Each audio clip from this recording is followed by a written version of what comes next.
దొంగ మాటలు నేనేదో కోపంతో అంటలేను, బాధతో అంటలేను. దొంగ మాటలు చెప్పి ఇవాళ అధికారంలోకి వచ్చింది అడ్డదారిన కాంగ్రెస్ పార్టీ. ఎన్ని మాటలు, ఎన్ని అబద్ధాలు! ఒకటా రెండా? 420 హామీలు. కేసీఆర్ గారు 10,000 ఇస్తే రైతులకు నేను 15,000 ఇస్తా అన్నాడు. కేసీఆర్ గారు కౌలు రైతులను పట్టించుకుంటలేడు, నేను కౌలు రైతులకు కూడా రైతు బంధు ఇస్తా అన్నాడు.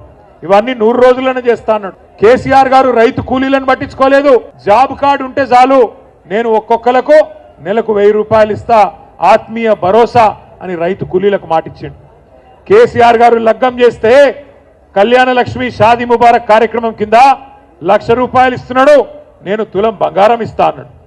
కేసీఆర్ 2,000 పెన్షన్ ఇస్తున్నాడు, నేను ముసలమ్మకు ముసలయ్యకు ఇంట్లో ఉండే ఇద్దరికి 4,000 పెన్షన్ ఇస్తా అన్నాడు. ఒకదానికేమో సోనియమ్మ మీద ఒట్టన్నాడు, ఇంకో దానికేమో ప్రియాంక గాంధీ మీద ఒట్టన్నాడు, ఇంకో కార్యక్రమానికి రాహుల్ గాంధీ మీద ఒట్టన్నాడు.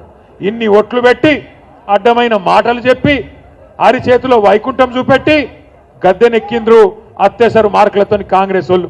2 ఏళ్ళు అయిపోయింది. 100 రోజులు అన్నారు, గ్యారంటీ కార్డులు అన్నారు, బాండ్ పేపర్లు రాసిచ్చిండ్రు. మరి 2 ఏళ్లలో ఏం పీకిండ్రు నేను అడుగుతున్నా. ఏం చేసింది కాంగ్రెస్ పార్టీ 2 ఏళ్ళు? ఏమన్నా అడిగితే ఒకటే చెప్తారు, ఫ్రీ బస్ ఇచ్చినాం, ఫ్రీ బస్ ఇచ్చినాం. ఎవరికి ఫ్రీ బస్సు?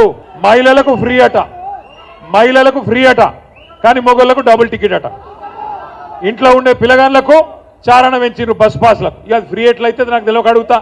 అంటే ఇట్లా అబద్ధాలు చెప్పి రాష్ట్రాన్ని ఆగం చేసి మంచిగా నడుస్తున్న రాష్ట్రాన్ని ఇవాళ ఆగమాగం చేసే పరిస్థితి తీసుకొని వచ్చినారు. మన ప్రజలు కూడా నమ్మిండ్రు.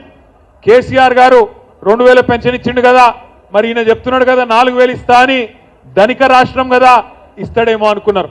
మరి ఎక్కడ పోయింది ఇవాళ ధనమంతా? ఎక్కడ పోతుంది అంటే ఢిల్లీకి పోతున్నది.